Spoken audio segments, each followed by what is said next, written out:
When I was a wildlife biologist, I spent a lot of time in the forest looking for animals. One of the best ways to find animals is to look for their poo, also known as SCAT.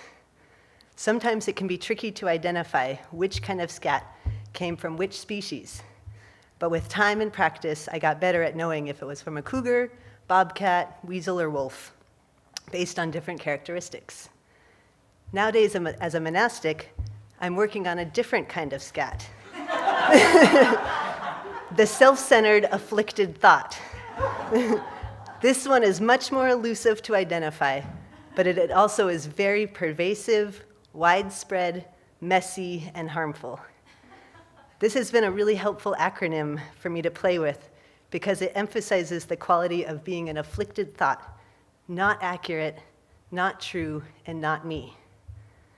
Learning to identify it has been a long, slow process because for so long I thought it was me, that it was correct, and that it could be trusted. But now I'm learning to identify it and see that all the various ways that it causes suffering, and to gain conviction that it is not believing it that is really the kindest, most loving thing and compassionate thing that I can do for myself and for others. The first step in identifying SCAT is to know what to look for. There are many ways of identifying the self-centered thought gets expressed, but some obvious signs are if I'm feeling tight, puffed up, constricted, or if my heart is feeling tight or my stomach is feeling tight. Those are very good signs that the self-centered thought is running the show. SCAT can be very compact and dense. Just like being constipated. It takes itself so seriously and feels so solid, heavy, and fixed. It takes whatever thought or story is running in my mind and turns it into such a big deal, narrowing it into the most important thing in the world. SCAT can also be very messy, like diarrhea. Coding everything. Every thought and way I perceive things is filtered through the self-centered attitude, becomes stained with this stench. It makes everything personal, putting me at center stage. It does not see things accurately, and it only creates division and separation, which is the opposite of what I really want. It solidifies and separates me from others, when really what I want is to connect and remember how interconnected everything really is. Seeing this more clearly, I am starting to not trust the SCAT mind and to want to stay away from its influence, which is very tricky because it can creep in like a fog and cover my wiser view so easily without me realizing it until I'm consumed in a dark, narrowly focused perspective, blinded by what I call the fart fog. It saturates and infuses my thinking with the stench of self-absorbed thinking, which ends up making me feel miserable. But just like learning to identify the different characteristics of wildlife SCAT, is it twisted at the ends, segmented, chunky with bits of bone? I can also learn to identify the mental SCAT. Am I feeling frustrated, judgmental, scared, tight? These are all signs that the self-centered, afflicted thought is sneaking in. What has been especially tricky is to identify when I get caught in a poopy party, my own variation of a pity party, which is where I get consumed in self-criticism and beating myself, which is really just a very outdated and ineffective way of trying to protect myself, with the incorrect theory that it is safer to beat myself up before others do.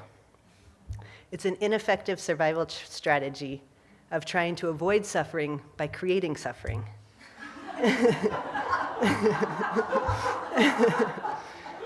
And again, it's completely self-focused and inaccurate.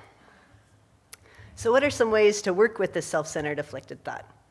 Number one, see it as SCAT. Don't identify with it or believe it. It is not who I am, and it is not to be trusted. Number two, what type of SCAT is it? Arrogance, competition, comparison. There's so many expressions and types. But the more I examine it and the more I'm learning to recognize it and not identify with it, to know that it is not me and it only causes pain and confusion.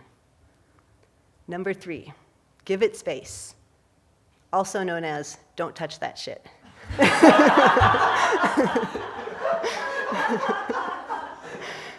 Knowing how knowing how gross and unpleasant it is helps me to not wallow in it. Bringing in a broader perspective and the many different ways to look at a situation can really help shift the focus. Number 4, bring in humor. The SCAT analogy has been provided endless ways to play with it and to not take it so seriously. Finding ways to cut that shit out or pop the mental fart bubbles helps me to feel lighter and not tighter, more playful and more joyful. Number 5, compassion. Remembering that I am not the only one who feels this way, not the only one who struggles with this. Thinking about all the other people who might be feeling the same way at this exact moment helps me to get out of the very narrow, self-focused view and to remember my connection with others. Putting it into a bigger perspective of a shared human experience loosens the constricted SCAT view. Focusing on my similarities with others rather than the differences makes me feel much more connected rather than isolated. Number 6, equanimity. Remembering, just like me, others are also struggling. And also, just like me, they have this beautiful basic human goodness that we all share. The wish to be happy and thrive, to grow, just like me. Number 7, remembering the joy of connecting and helping others. The happiest times in my life have been when I feel in harmony and connected with others. Working collaboratively, helping others, and delighting in a shared understanding have all brought so much more joy and fulfillment than any form of self-absorbed power trip or sense pleasure ever has. When I am not totally absorbed and focused on thinking only of myself, I feel much more in tune with reality and more at peace. So learning to tease apart the self-centered afflicted thought is not easy to do because it's sneaky and so convincing. I have the image of trying to pull a delicate white down feather out of a piece of poo. It might be sticky and gooey and gross, but the feather doesn't get damaged, and it's not the poo. The feather is my potential for awakening, a mind that is clear, aware, and spacious. We all have this beauty, and we can all realize this purity together. So I wish you much success and joy in sniffing out and teasing apart your SCAT and turning it into a sense of spaciousness, connectedness, awareness, and truth.